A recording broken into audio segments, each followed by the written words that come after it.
যাবতীয় প্রশংসা মহান আল্লাহ তাআলার জন্য, সালাত ও সালাম বর্ষিত হোক মুহাম্মদ সাল্লাল্লাহু আলাইহি ওয়াসাল্লামের প্রতি।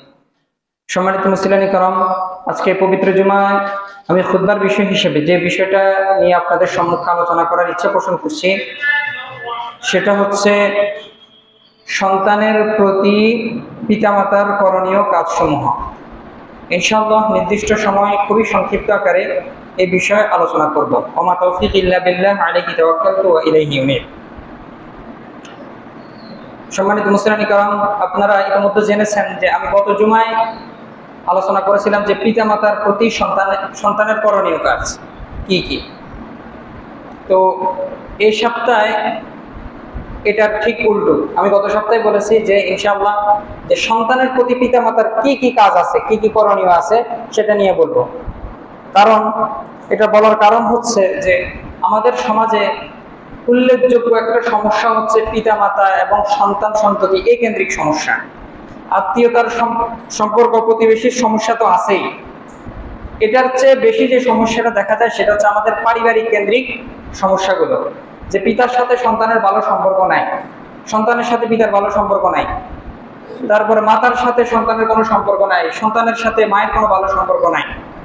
তো এরকমও দেখা যায় যে কিছুদিন আগের ঘটনা আপনারা হয়তো শুনেছেন, এই 2-3 দিন আগের ঘটনা, একজন বাবা এবং মা তার নিজ সন্তানকে রাত্রিতে ডেকে নিয়ে একটা জমিতে কুপিয়ে তাকে হত্যা করছে।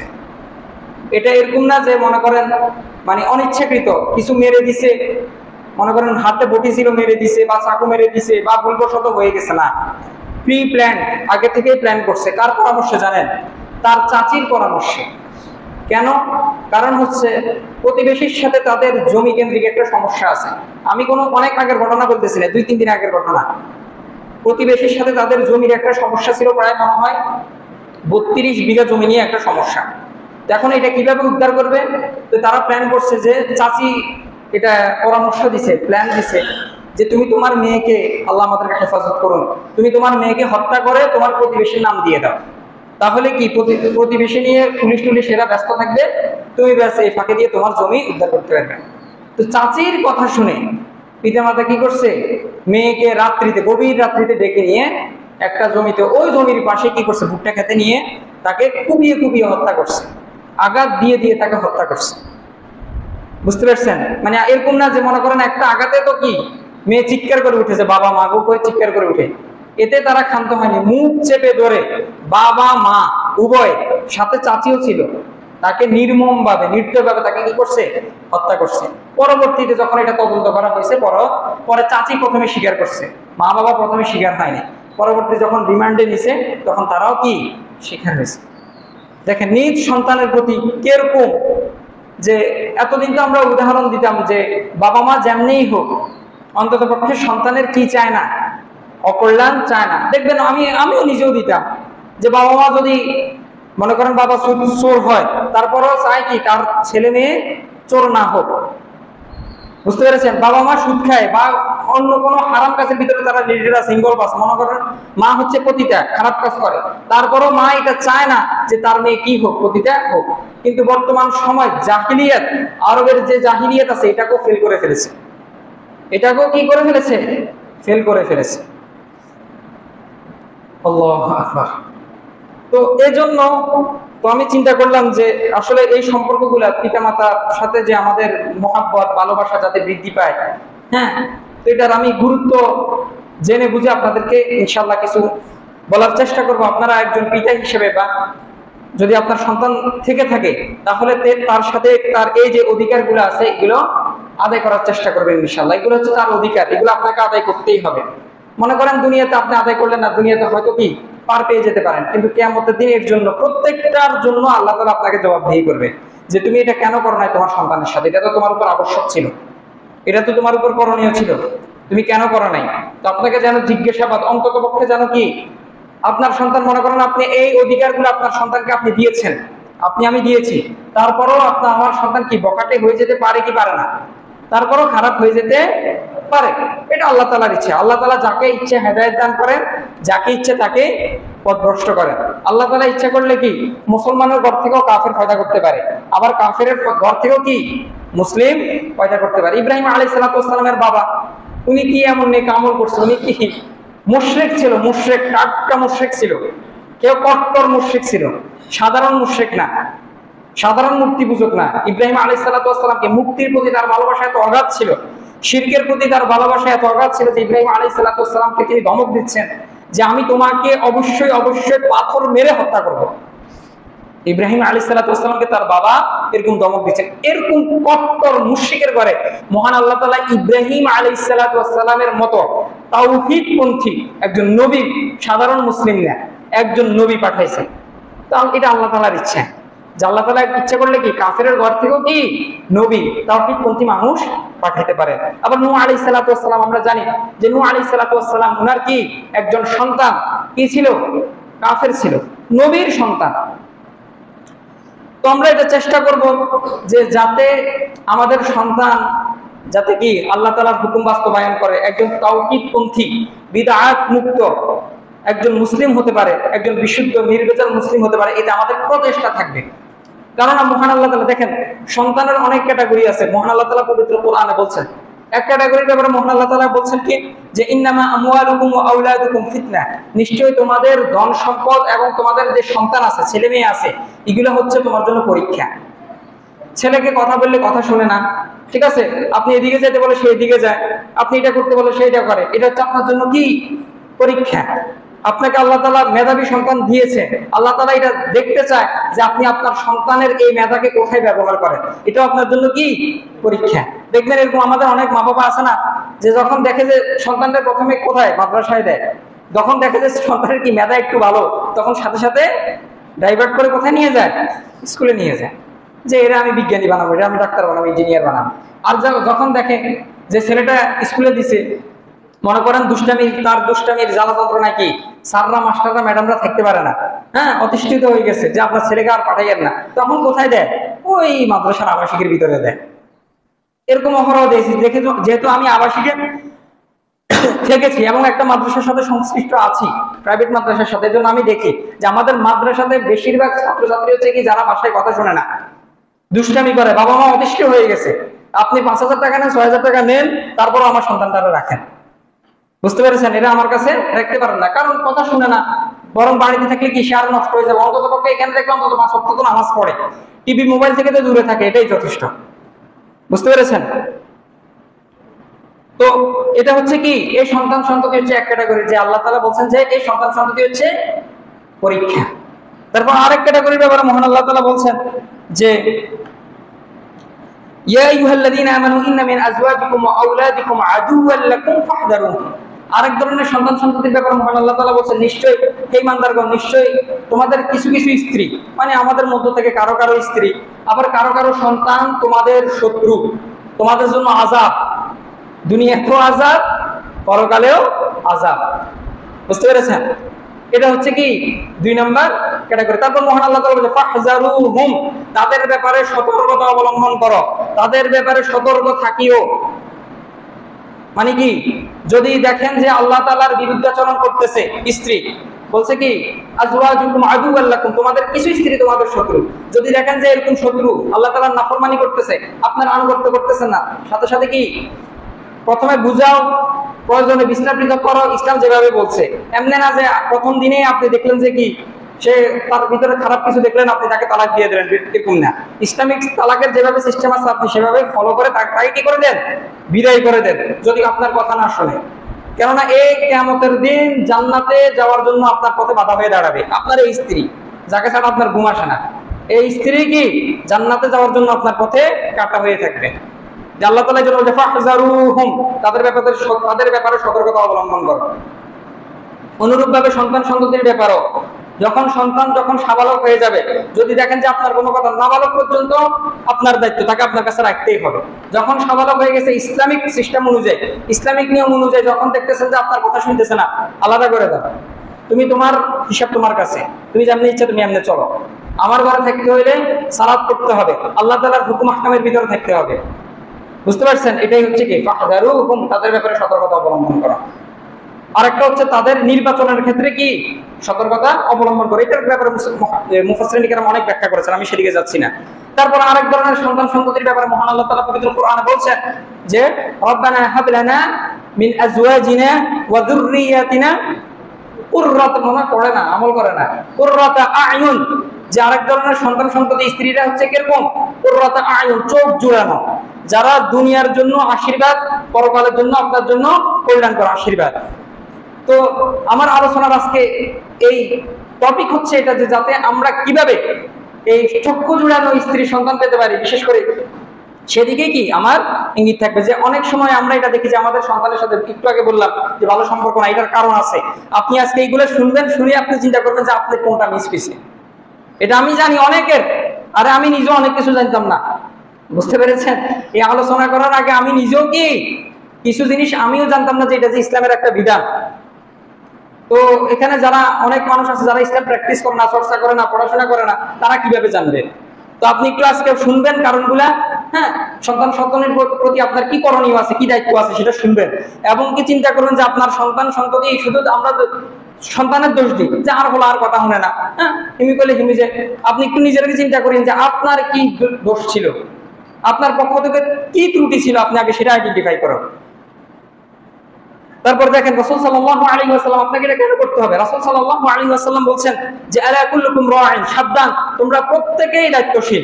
আপনি পিতা হিসেবে একজন দায়িত্বশীল, আপনি মা হিসেবে, পর্দার আড়ালে যারা মা বোনরা আছেন ভালো করে শুনে রাখেন, আপনি মা হিসেবে একজন দায়িত্বশীল।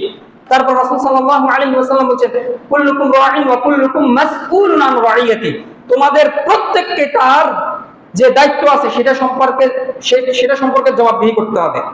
আপনার যে দায়িত্ব আছে সন্তানের প্রতি, আল্লাহ তাআলা অবশ্যই আপনাকে কি দায়িত্বের সম্মুখীন বা জবাবদিহিতার সম্মুখীন করবেন।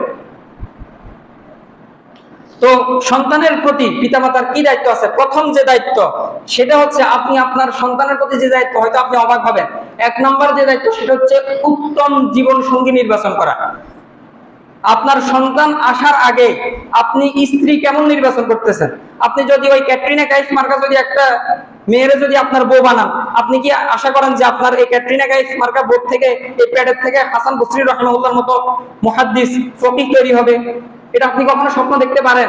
এটা আপনি কখনো স্বপ্ন দেখতে পারেন না। আপনি একজন বিয়ে করছেন টিকটকার, হ্যাঁ, দেখছেন সাদা চামড়া, টিকটক করে, ভালো নাচতে পারে, ভালো গাইতে পারে, তাকে আপনার পছন্দ হয়েছে।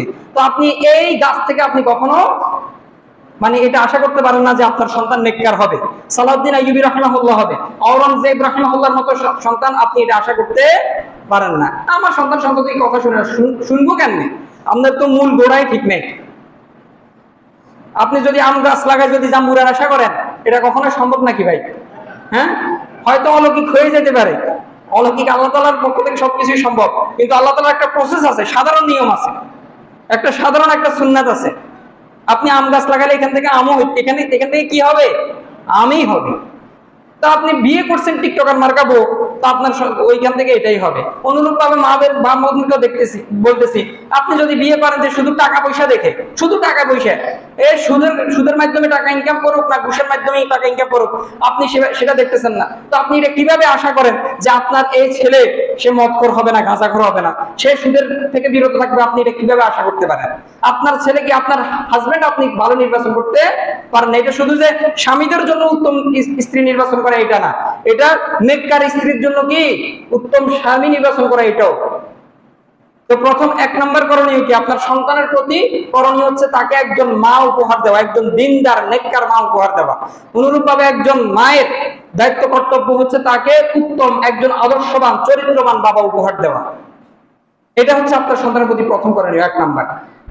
কিন্তু আমরা আমাদের সমাজে দেখি যে প্রথম যেটা দেখি সেটা হচ্ছে কি, কোন বংশের, অবশ্যই বংশ দেখবেন, বংশের একটা তাসির আছে, একটা প্রভাব আছে, কিন্তু বংশই যেখানে কি মুখ্য বিষয় দ্বারা, যে বংশ সৈয়দ বংশ মানিয়ে সে কি একদম নিষ্কুলুষ, তার ভিতরে কোনো সমস্যা নাই, চৌধুরী বংশের হইতে হবে, মিয়া বংশের হইতে হবে, কাজী বংশের হইতে হবে, পাটোয়ারি বংশের হইতে হবে। ইসলাম কি এরকম বংশমর্যাদা? রাসূল সাল্লাল্লাহু আলাইহি ওয়াসাল্লাম বলেছেন যে যার আমল তাকে পিছনে নিয়ে গেছে, তার বংশমর্যাদা কিয়ামতের দিন তার কোনো উপকার দিতে পারবে না।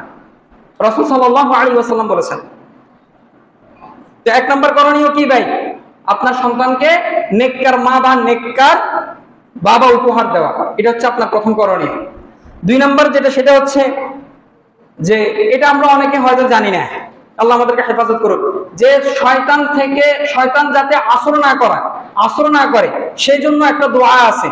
স্বামী স্ত্রী যখন ঘনিষ্ঠ হবে, এখানে আমি অনেক কথা বলতে পারবো না, এটা আপনারা হয়তো জানেন, না জানলে অবশ্যই আলেম থেকে জেনে নেবেন, যে স্বামী স্ত্রী যখন একান্ত মিলিত হবে তখন একটা দোয়া আছে যে রাসূল সাল্লাল্লাহু আলাইহি ওয়াসাল্লাম বলছে, যখন কোন স্বামী তার স্ত্রীর সাথে ঘনিষ্ঠ হবে এবং যদি এই দোয়াটা পড়ে, বিসমিল্লাহি আল্লাহুম্মা জান্নিবনা শাইতান ওয়া জান্নিবি শাইতানা মা রাযাকতানা, যে আল্লাহ আমাদের উভয়কে শয়তান থেকে আল্লাহ আপনি বাঁচিয়ে রাখুন, হেফাজতে রাখুন, এবং আমাদের এই মিলনের ফলে যে সন্তান আসবে, যাকে আপনি রিজিক হিসেবে দিবেন, তাকেও আপনি শয়তান থেকে দূরে রাখুন। রাসূল সাল্লাল্লাহু আলাইহি ওয়াসাল্লাম গ্যারান্টি দিয়ে দিয়েছে, এই দোয়ার মাধ্যমে যে সন্তান আসবে শয়তান তার কোনো ক্ষতি করতে পারবে না। কিন্তু আমাদের দেখা যায় যে বউ দেখলে কি আর মুশকিল থাকে না, কিসের দোয়া টোয়া। আল্লাহ আমাদেরকে হেফাজত করুন। তো অবশ্যই এটা কি রাখবেন, খেয়াল রাখবেন।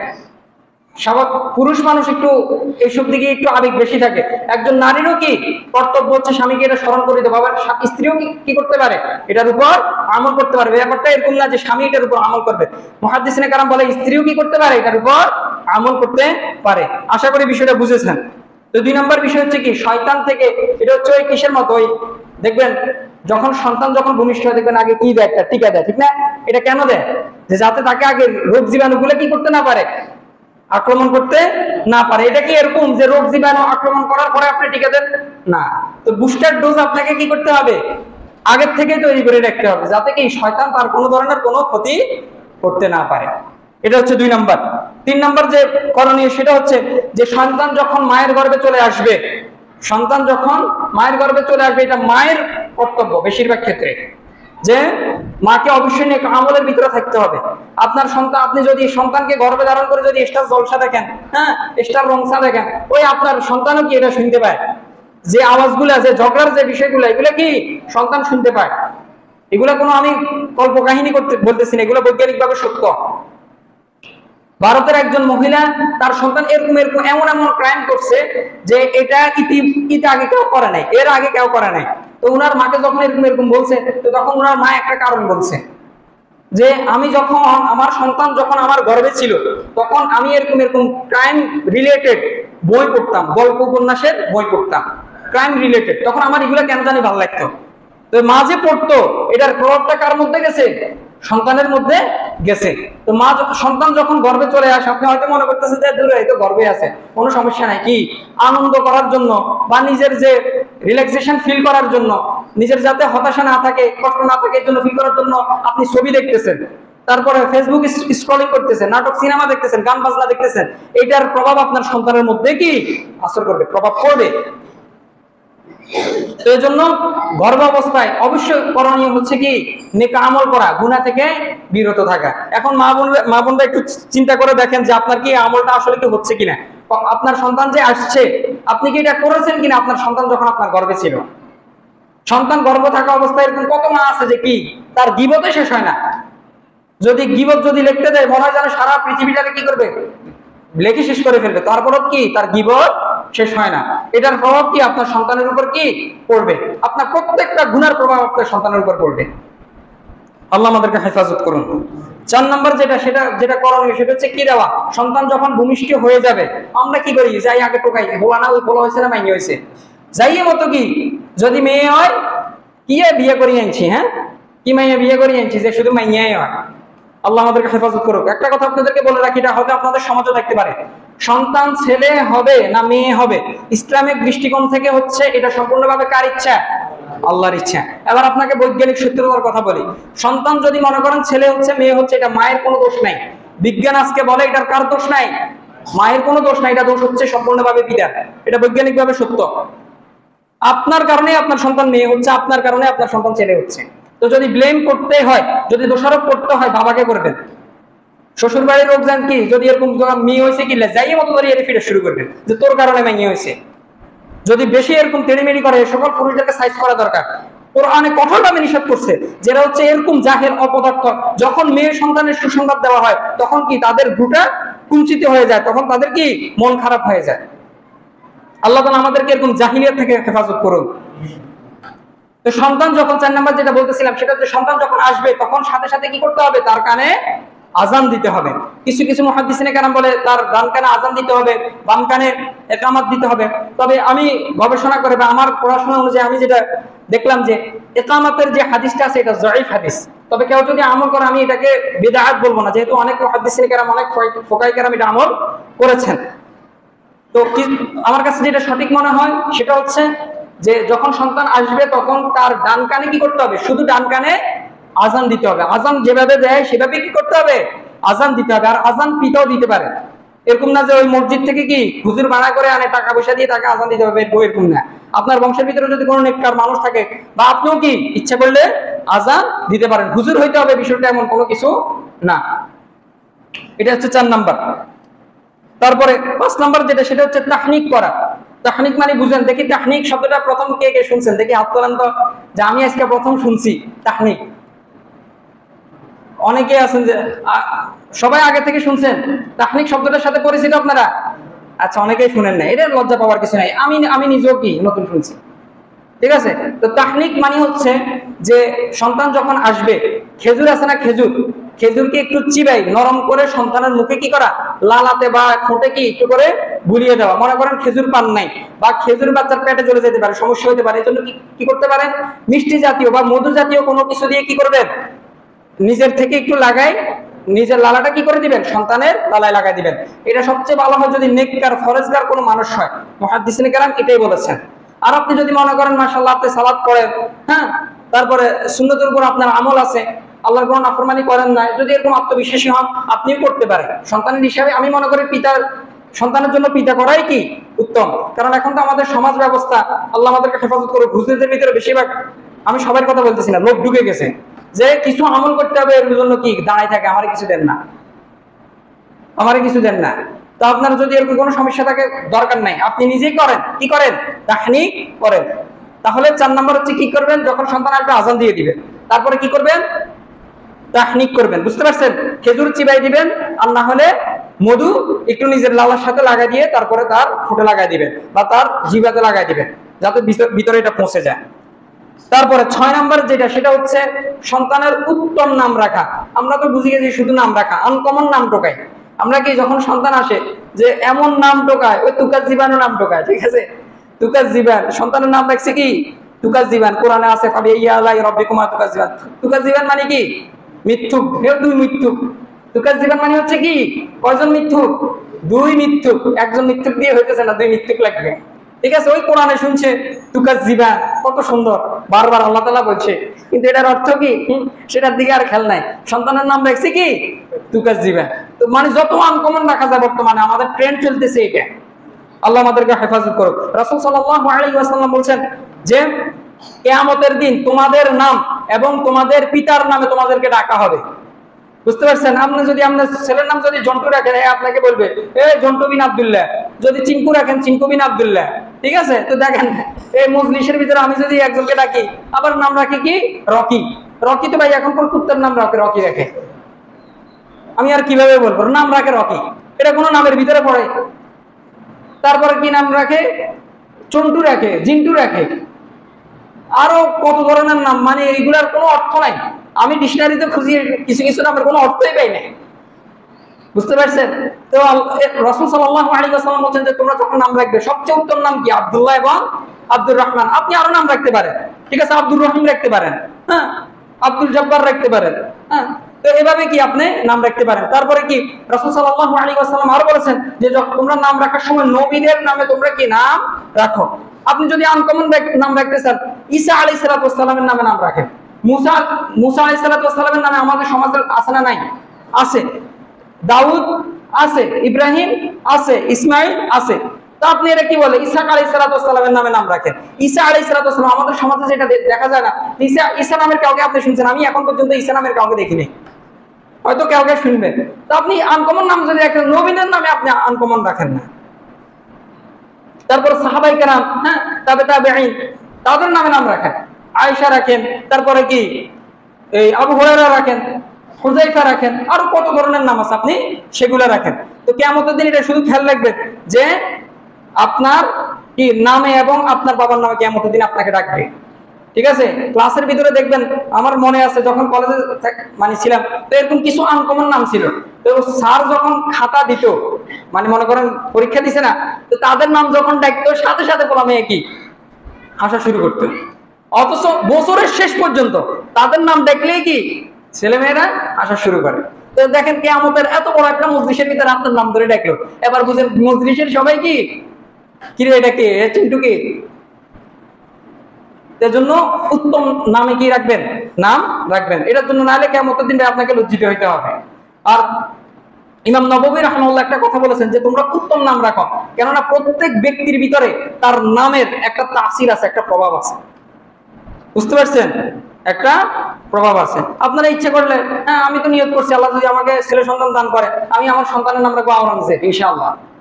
তো আপনি এরকম কি বাদশার নামে, মুসলিম শাসক যারা কি কাফেরদের জন্য আতঙ্ক ছিল, এই সকল নামে সালাউদ্দিন রাখেন, তারপর রুকনুদ্দিন রাইভার্সের নামে নাম রাখেন, সাইফুদ্দিন কুতুজের নামে নাম রাখেন, খালিদ ইবনুল ওয়ালিদ রাদিয়াল্লাহু তাআলার নামে নাম রাখেন। অন্ততপক্ষে কাফেরদের নাম শুনলে যাতে ভয় পায়। বুঝতে পারছেন, যে নাম শোনার সাথে সাথে যাতে ইসলামের ইতিহাস সম্পূর্ণভাবে তার মাথার ভিতরে চলে আসে। এর জন্য প্রথম কি করতে হবে, আমাদেরকে সন্তানের উত্তম নাম রাখতে হবে। তারপরে এটা হচ্ছে 6 নাম্বার। 7 নাম্বার যেটা, সেটা হচ্ছে যে সন্তান যখন আসবে, আমি সংক্ষেপে বলে দিচ্ছি যেহেতু সময় নাই। সন্তান যখন আসবে তখন সন্তানের 7ম দিনে এটা চেষ্টা করবেন যে সন্তানের চুল কি করবেন, কেটে ফেলবেন। বুঝতে পারছেন, সন্তানের চুল কেটে ফেলে এটা কোনো একটা স্বর্ণকারের দোকানে নিয়ে যাবে, নিয়ে গিয়ে এটার ওজন করতে বলবেন রূপার সমপরিমাণ। বুঝতে পারছেন, এর ওজনে যত মূল্য হবে তত মূল্য কি করবেন, সাদাকা করে দিবেন। বুঝতে পারছেন, হ্যাঁ, এটার যত ওজন হবে তত টাকা বা রূপার সমপরিমাণ মূল্য কি করবেন, সাদকা করে দিবেন, আল্লাহ তাআলার রাস্তায় দান করে দিবেন।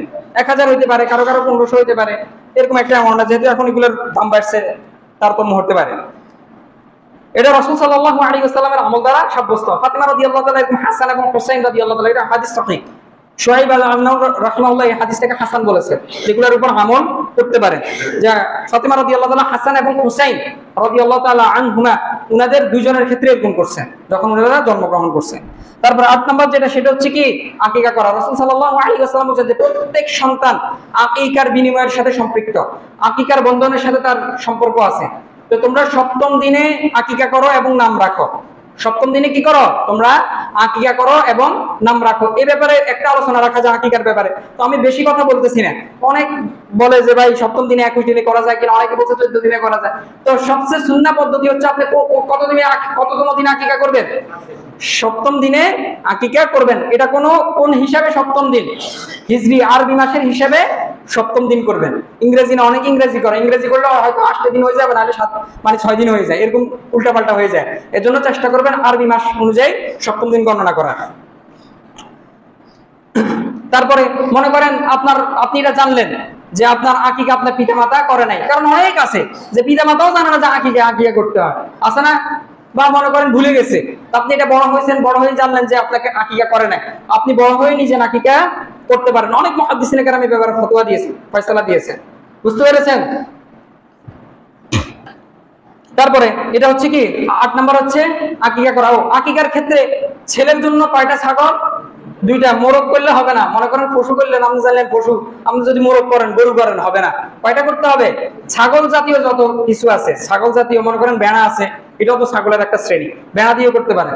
এর জন্য কয়টা লাগবে, ছেলের জন্য 2টা, মেয়ের জন্য 1টা। কিছু কিছু মুহাদ্দিসিনে কেরাম বলেন, তারা কিছু হাদিস দিয়েছেন, বলছে যে কারো যদি অসুবিধা থাকে, আর্থিক যদি সমস্যা থাকে, সে ইচ্ছা করলে 2টার জায়গায় 1টা দিয়েও করতে পারে। বুঝতে পেরেছেন? এমনি 2টা দিয়ে করাটাই কি উত্তম যদি ছেলে হয়। আর মেয়ের ক্ষেত্রে কি 1টা। দেখছেন মেয়ে মানুষ হলে কত লাভ, আপনার টাকা বাঁচে যেতেছে, তারপরেও আমাদের মন কালো হয়ে যায় মেয়ে হইলে। তারপরে 9 নাম্বার যেটা, সেটা হচ্ছে কি দোয়া করা। সন্তানের জন্য বদদোয়া করবেন না ভাই। আপনি যে বদদোয়াটা করবেন, হ্যাঁ, সন্তানের গায়ে লেগেছে। অনেক মা বাবা আছে যে আরে ভাই ঠিক আছে আপনার সন্তান আপনার অবাধ্য, কথা শুনতেছে না, তার জন্য দোয়া করেন, তার জন্য দোয়া করেন না আপনি। তো বলতেছে ভালো করলে দোয়া করুন, খারাপ করলে বদদোয়া দিন। কি আজব ব্যাপার, ভালো করলে দোয়া করুন, খারাপ হেতা আর ভালো করেনি, ভালো করলে নাই দোয়া দিন, আর খারাপ করলে কি আপনি বলেন না তার আল্লাহ তোরে হেদায়েত দেখ, আল্লাহ তোরে কি হেদায়েত দেখ, রাগের মাথায় আল্লাহ তাআলা তোরে কি বাংলাদেশের বাদশা বানায় দেখ, এরকম উল্টা পাল্টা দোয়া করেন। দোয়া করে কি আল্লাহর তোমার গজব বড়, তোর তুই আরো যে কে কষ্ট দিয়েছে, তোর বউ জানে তোরে কে কষ্ট দেয়, তোর হোলা মাইয়া যাতে করে এরকম কষ্ট, এটা কোনো দোয়া হইলো? দোয়া করবেন আল্লাহ যাতে করে কি অমুক মসজিদের খতিব বানাই দেয়, বাংলাদেশের বড় মসজিদের খতিব বানাই দেয়, রাগের মাথায় দোয়াগুলা করবেন, দেখবেন এগুলো কবুল হয়ে যাবে। ঠিক আছে, আল্লাহ আমাদেরকে হেফাজত করুন। তো বদদোয়া করবেন না। সন্তান আসার আগ থেকে কি করবেন, এই যে আল্লাহ তাআলা আমাদেরকে শিক্ষা দিচ্ছেন যে রব্বানা হাব লানা মিন আজওয়াজিনা, এই দোয়াটা শিখবেন, এই দোয়াটা করবেন। তারপরে এই ইয়াকুব আলাইহিস সালাতু ওয়াস সালাম, জাকারিয়া আলাইহিস সালাতু ওয়াস সালাম সন্তানের জন্য দোয়া করতেন, রব্বি লা তাযারনি ফারদান ওয়া আনতা খায়রুল ওয়ারিসিন, হে আল্লাহ আপনি আমাকে একা ছেড়ে দিয়েন না, আমার জন্য কি করেন, ওয়ারিসের ব্যবস্থা করেন। তারপর রব্বি হাবলি হুকমা ওয়া আলহিকনি বিস সালিহিন, আল্লাহ আমাকে সুবুদ্ধি মানে নেককার সন্তান দান করো। রব্বি হাবলি মিনাস সালিহিন, আমাকে সৎ সন্তান দান করো। কত ধরনের এরকম দোয়া আছে। তো সন্তানের জন্য আপনি নিজের বাংলাতেও দোয়া করতে পারেন, আল্লাহ আমাকে একজন উত্তম সন্তান দান করেন, আল্লাহ আমাকে একজন ব্রেনি সন্তান দান করেন, আল্লাহ আমাকে একজন নেককার সন্তান দান করেন। ঠিক আছে, এখন বললেন যে হুজুর একটু বলেন না যে আল্লাহ আমার একটা বড় লোক সন্তান দান করেন। হ্যাঁ, এরকম তো দোয়া করলেন, আপনি দোয়া করেন, কোনো সমস্যা নেই, তবে দোয়া করতে হবে। বুঝতে পারছেন? ভালো সন্তান পাইতে হলে কি, যেখানে নবী, যারা নবী ছিল, যত ধরনের নবী ছিল সকল, ইব্রাহিম আলাইহিস সালাতু ওয়াস সালাম বলেন, তারপরে কি এই জাকারিয়া আলাইহিস সালাতু ওয়াস সালাম বলেন, তা যত নবী ছিল বেশিরভাগ নবী তারা কি সন্তানের জন্য দোয়া করছেন। তো এখানে যারা দোয়ার মাধ্যমে সন্তান পাইছে, তো আপনি আর আমি তো সাধারণ একজন মুসলমান, সাধারণ মানুষ, তো আমাদের জন্য তো আরো বেশি করে দোয়া করতে হবে। এই জন্য সন্তানকে কি করা যাবে না, বদদোয়া করা যাবে না, বেশি থেকে বেশি দোয়া করতে হবে তার জন্য। তারপর 10 নম্বর যেটা, সেটা হচ্ছে খতনা করতে হবে। বুঝতে পারছেন? খতনা তো এটা আর বোঝার দরকার নেই, এটা আমরা সবাই জানি। মানে আমাদের দেশীয় ভাষায় কি বলে, মুসলমানি বলে, কেন? হ্যাঁ, তো এই যে মুসলমানি করাবেন, এটা কোনো নির্দিষ্ট কোনো ইয়া নাই। মানে আপনি ছোট থাকতেও করতে পারেন, তার মানে 5 বছর 6 বছর, যাতে এমন একটা বয়সে করাবেন যাতে তার হাতটা যাতে ওইদিকে না যায়। বুঝতে পারছেন? তা না হলে সর্বনাশ। তো রাসূল সাল্লাল্লাহু আলাইহি ওয়াসাল্লাম যে প্রত্যেক নবীরে কি খতনা করা হয়েছে, এটা হচ্ছে ফিতরাত, এটা সকল নবীর ছিল। ফিতরাত মানে হচ্ছে কি এমন বৈশিষ্ট্য, এমন কিছু কর্ম যেগুলো সকল নবী কি করেছেন। তো এর ভিতরে একটা হচ্ছে কি করা, খতনা করা। ইব্রাহিম আলাইহিস সালাতু ওয়াস সালাম 80 বছর বয়সে খতনা করছেন। বুঝে নেবেন। বুঝতে পারছেন? এটার কোনো মাপ নাই, এটা করতে হবে। তারপরে 11 নম্বর যেটা, সেটা হচ্ছে সন্তান যখন আসবে তখন তাকে কি করবেন, দুধ পান করাবেন। অনেক মারা আছে এরকম, আমি শুনছি যে বিশেষ করে গ্রাম অঞ্চলে যখন সন্তান আসে, যে ওই দুধটারে মনে হয় শাল দুধ বলে। ঠিক আছে, যে দুধটা আসে ওইটারে ফালাই দেয়, যেটা নাকি ক্ষতি করবে না। আর এই দুধটাই হচ্ছে সন্তানের জন্য প্রতিষেধক, এটাই হচ্ছে উত্তম। ওই সন্তানের সেরেলাক্স কি আরো হাবিজাবি উল্টাপাল্টা কি খাওয়ায়, এগুলাতে কোনো সন্তান আসবে না, সন্তান ফার্মের মুরগি হবে। বুঝতে পারছেন? 20 বছর বয়সে বুড়ো হয়ে বসে দেখবো। এজন্য সন্তান যখন আসবে তাকে পূর্ণ 2 বছর, মহান আল্লাহ তাআলা পবিত্র কোরআনে বলছেন যে ওয়ালিদাতু ইউরদি'না আওলাদাহুন্না হামিলাইনি কামিলাইন, যে 2 বছর তাকে পরিপূর্ণ 2 বছর তাকে দুধ পান করাইতে হবে। অনেক মারা মনে করেন, এই যে আজকাল আমি একটু সময় নিচ্ছি, যে আজকাল একটা গবেষণায় দেখা গেছে যে যে সকল মহিলারা তাদের সন্তানকে নিয়মিত দুধ পান করায় তাদের ব্রেস্ট ক্যান্সার হয় না, মানে স্তন ক্যান্সার হয় না, তাদের স্তন সুস্থ থাকে, ভালো থাকে। আজকাল দেখা যাচ্ছে যে আমেরিকার প্রায় 39% মহিলার ব্রেস্ট ক্যান্সার। এটার কারণ যেটা বলছে সেটা হচ্ছে তারা বিয়ে করে না, সন্তান আসবে কোত্থেকে। বুঝতে পেরেছেন? তো সন্তান দুধ পান করতে পারে না, তো তাদের ব্রেস্ট ক্যান্সার হয়। আপনার সন্তানকে কি করবেন, অনেক মহিলা আছে আমার ত্বক নষ্ট হয়ে যাবো, আমার ফিগার নষ্ট হয়ে যাবো, আমার শরীর নষ্ট হয়ে যাবো, এগুলো হচ্ছে সম্পূর্ণভাবে গুজব কথা, ভুল কথা। আপনি সন্তানকে যখন পরিপূর্ণভাবে 2 বছর কি করবেন, দুধ পান করাইবেন যখন সন্তান আসবে। তারপর হচ্ছে 12 নম্বর যেটা, সেটা হচ্ছে একজন পিতা হচ্ছে তার সন্তান সম্পদের জন্য হালাল রুজি ইনকাম করা। কারণ ভাই আপনি যদি হালাল রুজি যদি ইনকাম না করেন, আল্লাহ তাআলা আপনি যে দোয়া করবেন, আপনার দোয়াই তো সন্তানের জন্য কবুল হবে না। রাসূল সাল্লাল্লাহু আলাইহি ওয়াসাল্লাম বলেন একজন শুষ্ক কোকড়ানো চুল মরুভূমির মধ্যে আছে, সে আল্লাহর কাছে দোয়া করতেছে, আল্লাহ আমার কি নাই, এটা নাই সেটা নাই, সে দোয়া করতেছে ইয়া আল্লাহ ইয়া রাব্বি বলে দোয়া করতেছে। রাসূল সাল্লাল্লাহু আলাইহি ওয়াসাল্লাম বলেন, কঠোর ভাষায় বলেন যে তার দোয়া কিভাবে কবুল হবে, তার সে যেটা খায় সেটা হারাম, সে যেটা পড়ে সেটা হারাম, সে যেটা ইনকাম করে সেটা হারাম, তার সমস্ত কিছু হারাম, তার দোয়া কিভাবে কবুল হবে? তো এই জন্য আমাদের দোয়ার অনেক সময় তাসির সন্তানের জন্য পৌঁছায় না, কেন? আমাদের যে ইনকামটা আছে এটা সম্পূর্ণভাবে খারাপ। এই জন্য সন্তানকে হালাল ইনকাম খাওয়াবেন, হালাল ইনকাম থেকে আপনি কি করবেন, খাওয়াইবেন। বুঝতে পেরেছেন? তারপর 13 নম্বর যেটা, সেটা হচ্ছে শিক্ষা দেওয়া। তাকে সর্বপ্রথম দ্বীনি শিক্ষা দিবেন, তাওহীদ শিক্ষা দিবেন, শিষ্টাচার শিক্ষা দিবেন, যে একজন মেহমান আসলে তার সাথে কিরকম আচরণ করতে হবে, উস্তাদের সাথে কিরকম আচরণ করতে হবে, ফুফু খালা মামা এদের সাথে কিরকম আচরণ করতে হবে।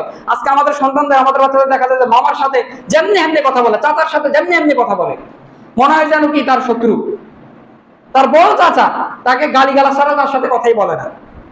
তো তাকে কি উত্তম শিষ্টাচার, যে তোমার চাচা, তোমার বড় ভাই, তোমার বড়, তার সাথে কিভাবে আচার আচরণ করতে হবে, এগুলো কি করতে হবে, তাকে শিক্ষা দিতে হবে। সর্বপ্রথম তাওহীদ, তারপরে শিরক বিদআত, এগুলো শিক্ষা দিবেন। তারপর শিষ্টাচার শিক্ষা দিবেন, কার সাথে কেমন ভাবে কথা বলতে হবে, আসলে মুসাফা করতে হবে, কিভাবে মুসাফা করতে হবে, এগুলো শিক্ষা দিবেন। তারপরে কি আপনি যদি এবার ডাক্তার মনে চায় ডাক্তার বানান, এবার মনে যদি চায় ইঞ্জিনিয়ার বানাতেন আপনি ইঞ্জিনিয়ার বানান, যদি মনে চায় আলেম বানাবেন আপনি আলেম বানান, এবার যেটা ইচ্ছা আপনি সেটা বানান। কিন্তু সর্বপ্রথম শিষ্টাচার তাওহীদ শিরক এগুলো শিক্ষা দিবেন। বুঝতে পেরেছেন? এটা হচ্ছে 13 নম্বর। 14 নম্বর যেটা, সেটা হচ্ছে সন্তান যখন বড় হবে, হ্যাঁ, তখন তার বিয়ের একটা ব্যবস্থা করতে হবে। ছোট্ট বাচ্চা কি করতে হবে, একটা বিয়ের ব্যবস্থা করতে হবে। বুঝতে পারছেন? আজকে তো আমাদের যুবকরা কি হাহাকার। ওই যে আমি কিছুদিন আগে একটা আলোচনা করছিলাম, মানে আমার উদ্দেশ্য এটা না যে আপনাদেরকে ধরে ধরে 4 বিয়ে করান। আমার উদ্দেশ্য ছিল যে 4 বিয়ে সংক্রান্ত মানুষের কেন এরকম, মানে কি এই বিধানের প্রতি মানুষের বিরক্তি। অনেক মানুষ এইটা বিধানের কারণে কি কাফের পর্যন্ত হয়ে যায়। আমার আলোচনা করার উদ্দেশ্য এটা। একজন যুবক আমার বলতেছে আমরা ইজ্ঞা করি, আর আপনি সারিয়া করে ফেললে মানুষে বলতেছেন। ঠিক আছে? তো যখন আপনার সন্তান সন্ততি যখন বিয়ের উপযুক্ত হবে, তাকে কি তার বিয়ের ব্যবস্থা করবেন। এটা হচ্ছে 14 নম্বর, পিতা মাতার এটা করণীয়। তারপরে 15 নম্বর হচ্ছে সর্বদা, সর্বশেষ যেটা বলবো, যে সর্বদা তাকে কি করতে হবে, পরামর্শ দিতে হবে, যে বাবা এটা করো, সেটা করো, এভাবে করলে ভালো হবে, এভাবে করলে খারাপ হবে, এই বন্ধুর সাথে মিশো, এর সাথে মিশিও না। কি করতে হবে, তাকে পরামর্শের ভিতরে উত্তম ভাবে। আপনি যদি বলেন ওই যাকে মিশিচ্ছে, হিয়ানে যাইস না, হিয়ানে যাইস না, যদি তাকে সবসময় শাসনের ভিতরে রাখেন, আপনার সন্তান আপনার কেয়ার করবে না। তাকে কি করতে হবে, মায়া মোহাব্বত আদরের সহিত।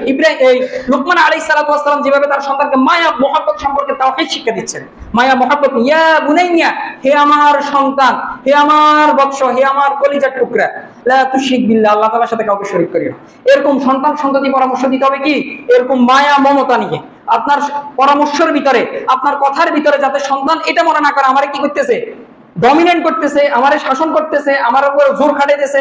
কারণ যখন একটা বয়স হয়ে যায়, স্বাভাবিকভাবে আপনার সন্তান কি আপনার তখন আর পরামর্শ নিতে চাইবে না, আপনি যদি সেটা উত্তম ভাবে না দেন। একটা বয়স পর্যন্ত, যখন আপনার সন্তান 7 বছর 8 বছর পর্যন্ত আপনার কি শাসন শুনবে, যখন তার ভিতরে একটা বুঝজ্ঞান চলে আসবে, তখন কি আপনাকে আপনার আচরণের ভাষাগুলো ঠিক করতে হবে। এটা আপনার করণীয়। আপনি যদি এখনো মনে করেন আপনার ছেলে 4 বছর 5 বছর হলো, তাহলে আপনি ভুলের সাগরে বসবাস করতেছেন। আপনার ছেলে যখন বয়স হয়ে যাবে, তখন তার সাথে উত্তম ভাবে উত্তম আচরণ করতে হবে। আল্লাহ আমাদেরকে আচরণ করার তৌফিক দান করুক।